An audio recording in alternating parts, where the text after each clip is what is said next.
Okay, so now we're shifting into ultrasound, and just going to give you an overview of ultrasound, kind of what it is and what it does.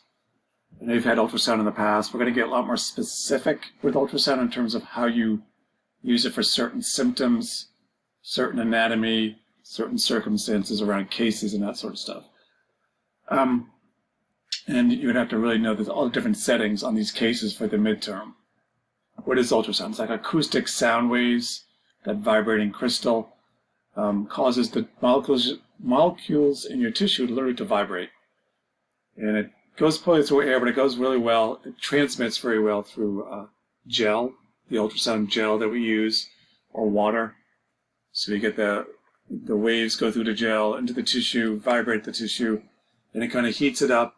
It does two things. It either heats it up or kind of facilitates healing.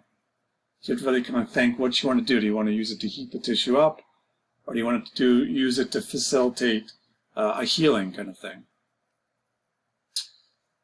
Research, there's a lot of research on it. Is it conclusive yet? No, I probably wouldn't say so, but it seems to really improve range of motion, decrease pain, facilitate healing, decrease inflammation, decrease muscle spasm. So it has the potential to do a lot of really great things.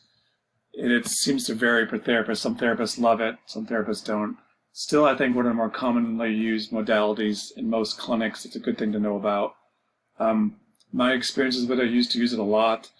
Some patients love it, some patients do not. I could usually tell within a few weeks whether it's going to be effective for a particular client or not.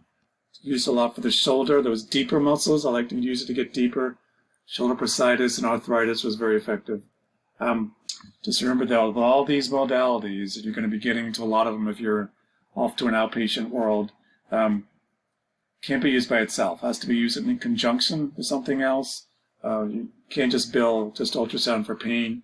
It's ultrasound for pain so they can get back to work or whatever it is, the functional goal that they want to be able to get at. Keep thinking that you're an occupational therapist. You're not just some modality kind of expert. The great thing about ultrasound, like I said, it goes deeper into the tissue.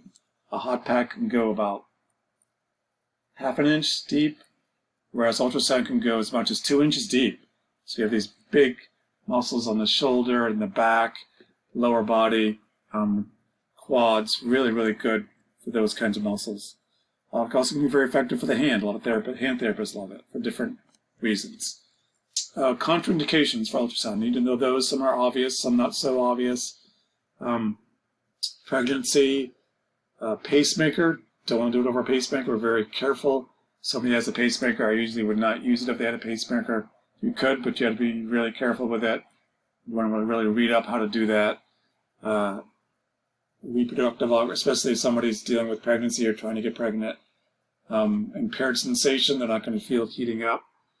Here's a key thing. If you have a child that has a fracture or some kind of injury and you're thinking of using ultrasound, don't do it over the growth plates.